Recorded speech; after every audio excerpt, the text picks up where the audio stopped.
Hello, everybody, and welcome to the Fearless Floyd Show. I am Fearless Floyd, and I have back on the show Noel Benoist, NSA whistleblower, man in black, author, and my friend. And today we're going to talk about the Area 51 story. We'll make it quick and concise. And without further ado, the infamous badass Noel Benoist. How you Yeah, doing, sir? I'm still breathing, so I'm doing good. Aren't we all? There you go. Every day I wake up breathing. That's a good day. Yeah, absolutely. All right. Well, today we are obviously talking about the Area 51 story. A lot's going on over there. Obviously, we have the 1947 Roswell incident in Roswell, New Mexico, where Area 51 is at. We're going to get into this. I don't know how far off path Noel's going to drift, but I'm going to Yeah. let him go and I'm going to let him have the floor and I'll be back. I'm right behind the scenes listening as well. And when I need to jump in and ask a question, I will. Noel, you have the There floor. you go. All right. I'll try to kind of stay timely and more or less tonight, tie it into a lot of what's going on now that Yeah, people are learning. you can And take your time on the video. yeah, which, Okay, and on yeah, this one. sure. Yeah, Rob, in And no hurry. Take your time. Tell the story. okay. So the main thing is that people are finally, I think, learning or maybe actually getting the full picture of the fact everything good can also be used for bad. And it doesn't matter if it's a gun, car, or whatever. The difference is our choice on how to use it. And when Roswell happened, that's what basically ended up building Area 51. And Area 51 started out with good intentions and some good goals. Because when the incident happened, there was a live ET that was still left, and they needed to get him in touch with his planet, etc.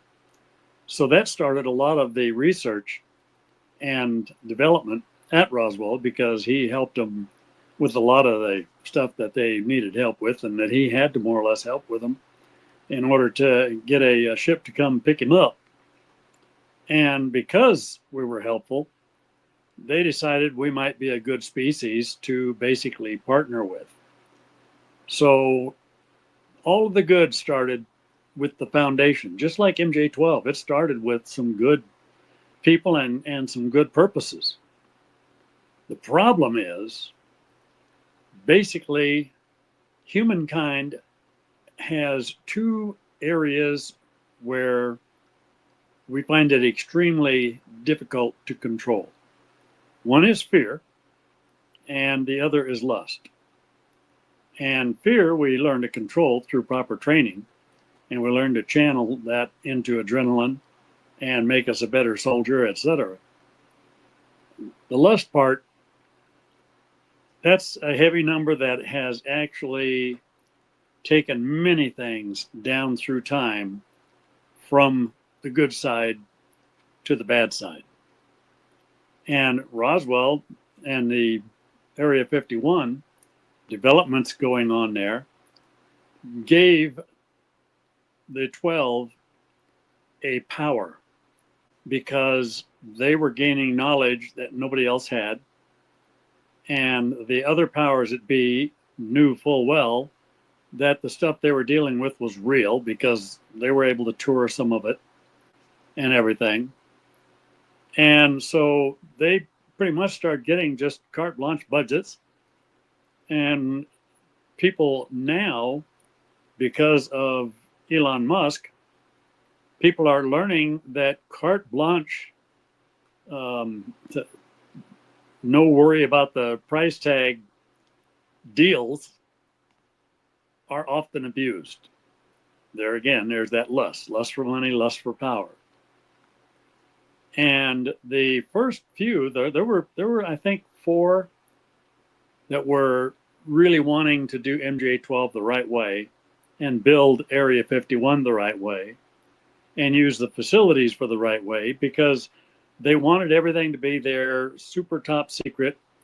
In that, back in those days, after World War II, there was an agreement because all of the countries already had film footage of UFOs, and they had photographs and they had intel.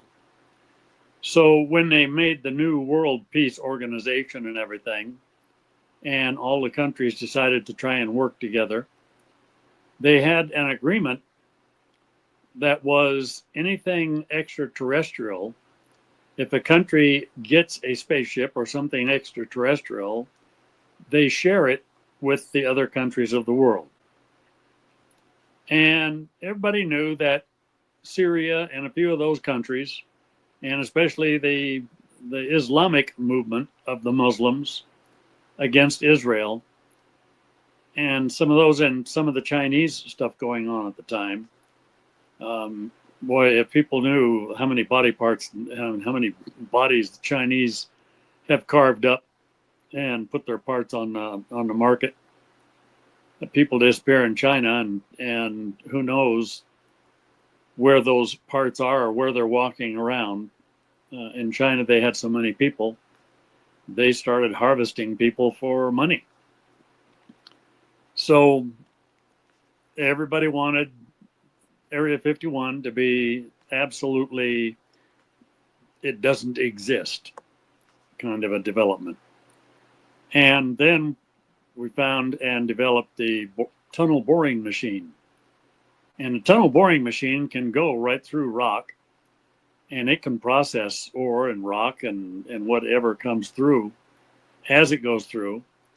And then it can lay down a cement casing as it moves along. So you've never got more than the length of the unit where nothing is shored up. And since it's normally going through solid rock, then they never really had a problem. And Area 51 then started evolving not only into the MJ-12 power and power group and secrecy and fear and unlimited money, but then it started developing into the underground America. And they started looking at the rest of the world and how many times that the world has started over because of one dictator or another who wanted to rule the world. And maybe they took over everything, like Alexander the Great ruled the world at one time. And because he had no more countries to conquer, 3 days later, he died crying in his bed. Of course, Napoleon wanted to rule the world, Hitler, Mussolini. So as long as the human nature is connected to lust and not put under self-control, then the people have got to stay vigilant and be a control factor to make sure that lust doesn't take over and start building something like MJ-12. That said, we need, all of us, a group we can trust who are kind of like in between, because if we put everything out in the news, we give our enemies too much information. And prayerfully, a lot of that is going to come to an end, because Kennedy knew about Area 51, and he knew the things going on there, and that's where he learned more about MJ-12, and he was going to put an end to them. And prayerfully, his vision may come about. With Donald Trump leading, we could possibly actually achieve it, because Kennedy wanted to get away from an economy that was war, and a wartime economy, etc., etc. And he wanted to really develop Area 51 and invite other friendly nations to see Area 51 and go for space exploration, with all of the countries of the world being in a partnership. and they would allow those countries, let's say, to have a communist nation as long as they were treating their people okay. The independent nation like we have, or a nation whereby the leaders are voted for and we choose our leaders, etc., was preferred. But he figured that if we had a partners long enough and they saw how well our system works, then over time they're going to want to do it the same way. So his whole thing was to basically abolish MJ-12 and to bring in some partners into Area 51.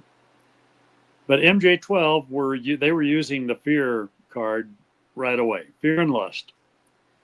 And they would try to use fear to convince people to work with them in controlling Area 51 and everything about it. And they would try to use fear to get people to work with them in building underground tunnels and highways and train venues, etc. We've got a underground rail system, highway system, all kinds of stuff. Matter of fact, the Taos hum was undoubtedly the tunnel boring machine. And so their controls and greed is basically what took everything down and to the side. And they got rid of Kennedy because they were not going to be toppled or upset. So we really got to stay tight together. Don't believe the lies in the news because it's all real. I was seat 13. As seat 13, I was internal affairs between the 12 and all others.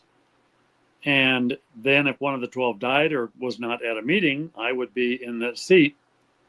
And if one of the 12 died, they would calculate what seat they wanted me in. I could end up seat number 1, 2, 3, 4, or whatever.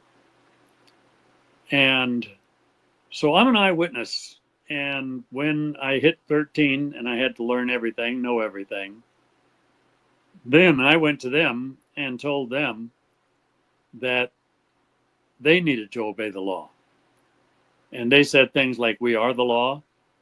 They said things like, we're God for this world. And we got into how they have used American citizens for medical experiments, exposed to chemicals, exposed to LSD, exposed to many other chemicals, and even basically taken seed from a woman for cloning experiments, etc. Some of the ETs have been involved in that, and some of the ET experiences were actually a combination of not LSD, but PCP, because PCP has some hallucinogenic properties when you overdose. And so some of them were actually theater, blaming everything on ETs. And it was Area 51 people taking samples to use in experimenting in cloning humans. They knew ETs were doing it, and they couldn't exactly go take an ET from another planet. That they wouldn't be able to do that one. But what got me, I mean, if they would have asked for volunteers for scientific programs and asked women to volunteer to let them have their seed or whatever, get pregnant, and then let them take the pregnancy out, there were plenty of women who would have volunteered to do that for good pay, etc. So one of the biggest things that got me was the violation of human rights and the abuse and the fear mongering going so far as to basically nullify the Constitution. And when I took my oath to defend the Constitution against all enemies, both foreign and domestic, foreign included ETs, and Domestic included our guys. And so I vehemently stood against that when they were telling everybody that the ETs and that the spaceships don't exist. I told them, you're dividing America against America, because there are plenty of people who believe the people who have seen, and plenty of people who are very reasonable people who have seen and experienced. So I told them, I said, what you're really doing is destroying the trust of the people in our government. And I told them, you can take Area 51, and it's got several underground layers. There was, I know that when I was over there, I think there was a minimum of 13 floors or more below the surface. And I told them, you won't be able to hide. You can go down 13 floors or whatever. And if they got sealed off and everything, and there's no new oxygen, they'd eventually run out of oxygen. But I wanted to do the whole thing the way it started, which was to build for all the right reasons, to encourage, to communicate, to brainstorm. And I told them, we can let people know the ETs do exist. We had ancient drawings and writings and everything that prove they exist. And to get away from having to give Syria and China and some of those guys some of the technology, all we had to do was say we don't have anything. And just tell people, if you see something, let us know, call this number. And I said, then you could go give that person a tax-free reward. Back in the 60s, $1 million would be a huge reward. And I said, pay them like, say, $50,000 to $100,000 a year for 5 years. And they've got to stay silent, keep silent. And then they could get the lump sum at the end of the 5 years. And if they talked about it, they lose everything. Plus, we go after what they were already paid.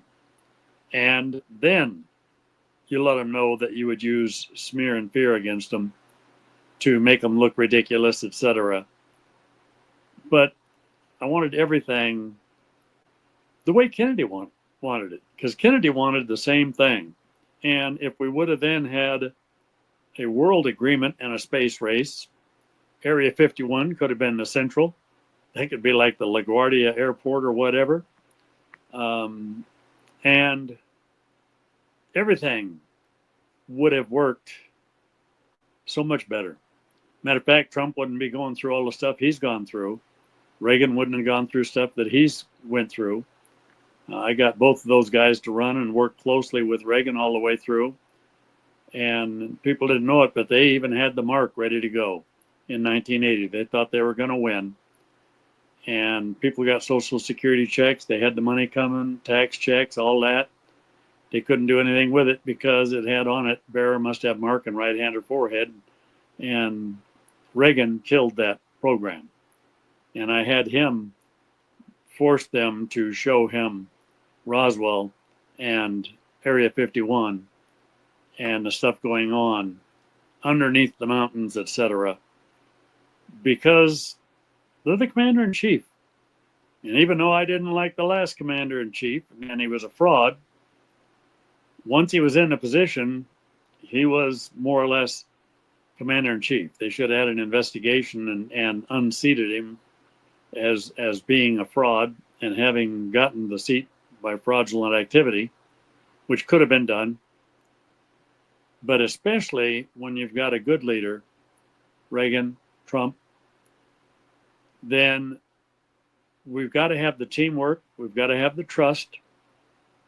And that's the good thing about Elon Musk and stuff he's doing, because he's exposing a bunch of stuff, and he's going to find stuff even in Area 51 where monies were gotten for things that weren't done and weren't built, and monies for Area 51 were used and abused. And it's good to clean all that out and then maybe we can make Homeland Security what it was supposed to be when I worked with Bush to make it what it was supposed to be. The idea behind Homeland Security was to give us a check and balance over everything going on in Area 51, and then have congressional oversight with congressmen and senators we can trust having oversight over Homeland Security. And Homeland Security wouldn't know everything, but they would know enough to know if Area 51 people were trying to pull a shenanigan, and then they would have the power to go in and investigate and make changes. And then we would have Area 51 and secrecy over all of the other technology that we don't want Syria and some of those countries to have. And we want to be way ahead of the game, or more or less, or prayerfully even have a world philosophy and psychology, which is going to take pretty much the Lord definitely to establish that. But once that gets established, then Area 51 and all of the rest of the stuff going on would be accelerated. I mean, God can accelerate things like, oh boy, like we never, it's hard to even imagine. I mean, I've seen a lot of stuff and I've experienced stuff, and I actually had some trips to heaven, and I described the trips to heaven, and I described the same thing that Daniel saw, Ezekiel, Isaiah, and John in Revelations before I ever read any of their books. And people knew I had not read their books. And a couple of pastors knew full well I had no idea what they had written, and I was describing the exact same thing. And I also got shown hell. And that was kind of like my spanking to keep me straight. And quite frankly, everybody at Area 51 and everybody running Area 51 and everybody supervising Area 51, I would love to put them in a vessel or something and take every one of them to hell and show them it's real. Yeah. I mean, I think that would be a wake-up call. And I would love to pilot the ship or be the one leading the way and giving them the tour, so to speak, as long as the Lord was with me, because it was bad. And I mean, I wouldn't want to go there for any other reason other than getting a whole bunch of people set straight. But all of the stuff that's in the mountains, oh man, there's probably underground Area 51 in the mountains of Area 51, inside the mountains and everything. I'd be willing to bet there is more stuff than the entire city and island of New York. So, you know, there's a lot of good stuff that can come out of there. A lot of medical advancements. But there again, they're abusing that, because what they start doing is psychological profiles of children. That's where a lot of the testing and stuff came from too. And then they run all that stuff by all of their equipment and gear, and they calculate the ones that may well be world leaders at some point in time. And if they can basically get all of that done within the first 3 or 4 years of a child's life, they can clone a person who would look just like that child as an adult. So then they would have a spare if they had to get rid of the one who wouldn't cooperate, and then they could insert the spare. And they've got ways of watching people. I mean, they would have every birthday that the person had. They would have everything, main events and stuff, so that if they have a clone, and a clone would normally have a memory a bit like mine. I'm audio visual. So if I was a clone, I could basically watch a film of events and have flash of dates, let them flash the dates and everything, say the date, flash the date, all of that. And once I take in that audio visual, I could end up talking to that person's relatives and they would swear I was the real McCoy. And that's unfortunately kind of, they found the what they now call eidetic memory in me and through me, because I flunked the language aptitude test on the written test stuff because I'm not like reading and writing learning oriented. Reading and writing learning oriented, I'm slow. I retain high, but I study slow. And so when we got into audiovisual, I flunked the language aptitude test. I already spoke Spanish, and that didn't give them a clue. But then I taught myself 6 years of German, including 2 dialects, the Schwäbisch and the Bavarian, in 6 weeks. And I tested out in Erlangen University. So they found out, hey, this is true.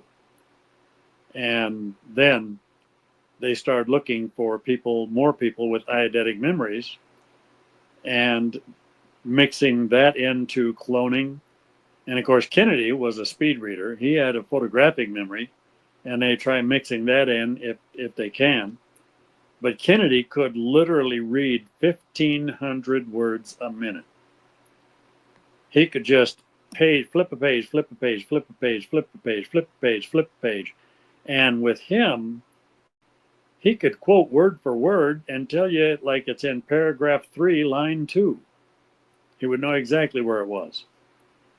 So that's where then they started using Area 51 for all that kind of development, because they already had it secure and it was already approved for security, and they had guys who could be pretty nasty if they wanted to or needed to.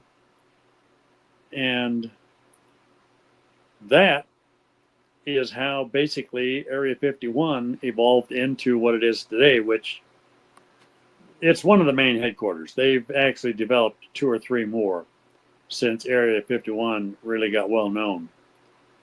Now, basically, Colorado's a lot like 51. There's one in Texas, I remember rightly. And it seems to me like there's one over in the North Carolina area, between like North Carolina and DC, somewhere in that area. I forget what the name of it was. Well, I had a week of lost time when I got out, and they messed me up with names. They didn't want me remembering names of the people I worked with. So names are still difficult for me. And once in a while, I'll get flashes. Like I'll remember some things now, and then something might happen or somebody will say something, and all of a sudden, I'll remember almost like a whole additional book about Area 51. But we had, when I was in, we had 7 ships, and 4 of them were pretty much in pieces, and they were trying to figure out what they were made out of and everything. And 2 of them were damaged heavily, but that accelerated their reverse engineering. And one of them was like just sitting there as though it ran out of gas. It was in perfect shape. And we kind of later figured that maybe our buddy from Roswell incident, basically, or friends, had him leave that to help us advance in our fields. And that one, I was there for that one. And we were trying to figure out what the fuel source was. We couldn't see a fuel source anywhere. We couldn't see a gas tank. Couldn't see any place to like put fuel.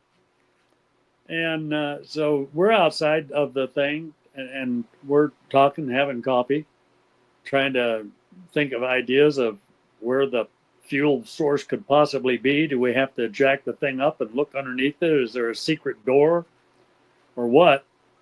And the thing went up 3 feet in the air. And everybody, that kind of shocked everybody, and we all charged in real fast, and boom, it went back down. And the guy that was working inside, one of the technicians for reverse engineering, he's sitting on this, looked almost like a cube of, just a not really a box, but almost like an odd looking cube. And we hadn't taken any of the material off it yet to see what kind of material it was. But it was, and he was sitting on there. And so they said, what'd you do? What'd you do? And he says, what do you mean? He said, what'd you do? He said, well, I'm sitting here. I sat down and I'm starting to have lunch. And they said, no, before that, what'd you do before you sat down? And then they said, hey, take us through your last like 15 to 20 minutes, every tiny little detail, and don't miss anything. So he started going through stuff, and then how he decided he was going to have lunch, and he sat on that block. And when he sat on the block while he was pulling his sandwich out, he thought, man, it would be nice if I could make this thing hover for about 3 feet off the ground. And so we told him, think that again. He thought that again, and the ship went into hovering 3 feet off the ground. And we realized, then they started looking into like our brain waves and our brain wavelength and all of that. We all think on various frequencies. And they realized that the pilot for the ship has got to have the frequency of thought that is somehow tied into that block, whatever it is. And that block, whatever it is the propulsion system and the fuel and the guidance system all in one. So then what they did is they worked on getting it out to the remote area. And so they had the technician kind of just sit on that block and just think, hover at 3 feet and go down like the runway. So he got it to hover 3 feet, go down the runway, and then back down again. So that's when actually they started coming up with a lot of these games where you got to think real fast.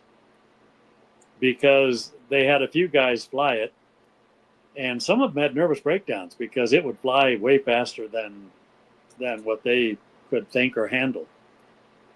One of them just like thought about being in the outer atmosphere, and faster than you could blink your eye, he was in the outer atmosphere. And then he realized he's in the outer atmosphere, and that kind of scared him. And he thought, how do I land this thing? So then, and then he realized he had to think his way back without having any incident, and he didn't know how to get through reentry or anything. And so basically just thought his way through, and I hope this thing goes slow through the re-entry field. Nice and slow through the re-entry field, countermanding the re-entry field, And because I talked to the guy after that, and he was thinking that kind of stuff to basically get through and not hit the re-entry field and then just go into a burn-up, slide or whatever. And some of the other ships, if they ran out of fuel or ran out of power, they would basically burn up like that. There's been a couple of them that basically came into our atmosphere and kind of burned up and crashed. One crashed up in Trinity County, and nobody will find anything on that probably. So my whole thing still with Area 51 is I'm hoping and praying that President Trump can get the nations to come together under his leadership, and we could form a partnership of the nations, and then we could go for space exploration. We would have to have like a lock and key on some of the higher technology, and pilots and stuff would more or less have to be ours. We wouldn't want any of them being able to fly those things and arm them and shoot anything or whatever until we had maybe 50 to 100 years of partnership and we were really united. But, you know, and that's something to strive for. I'm positive it's going to take the good Lord to come back to really finish it. But maybe we got to plant some ideas along those lines. And maybe that's some of the preparation for the Lord to come. And then he reigns from Mount Zion. And I feel it's getting really close. So I hope people are over starting to build stuff in Mount Zion, because I think it's going to be needed pretty soon. So that's, but any questions regarding Area 51?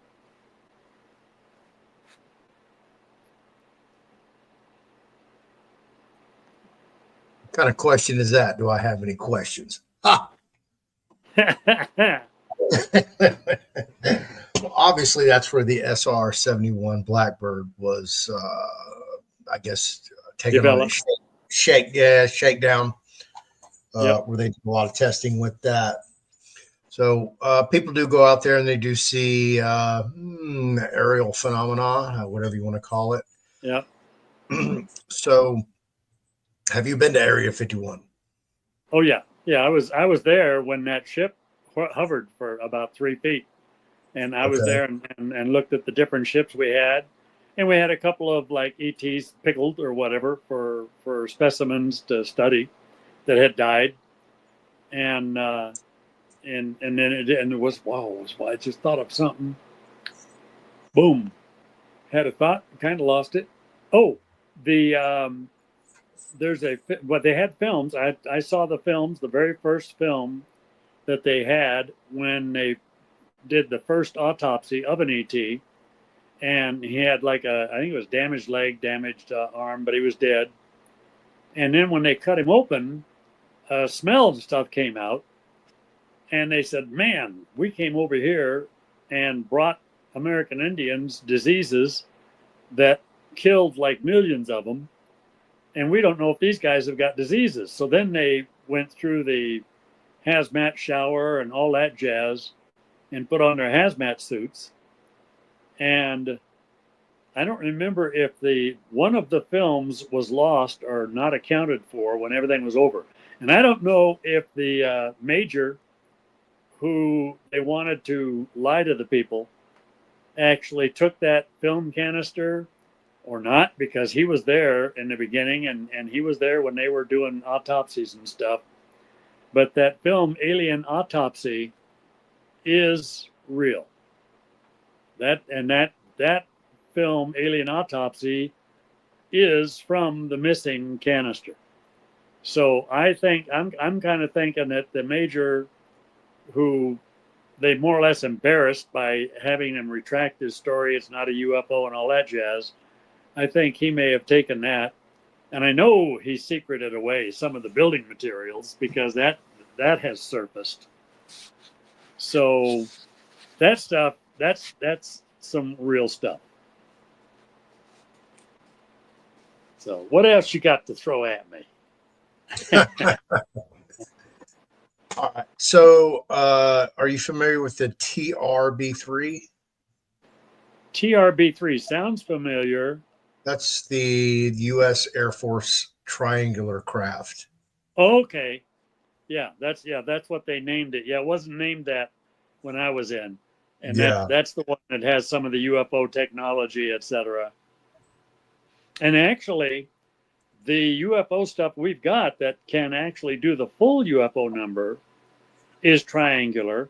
The various galaxies had shapes for their galaxy. And we took the triangular one because you could put those triangles together and form a square. So you could make a mothership combining triangles and have the ability, if something happened, if let's say you're suddenly attacked, mothership could all of a sudden divide into 50 or 60 or 70 ships against the attack. Wow. See? Yeah. So they're already working on that stuff. They got some really cool stuff they're working on with that stuff.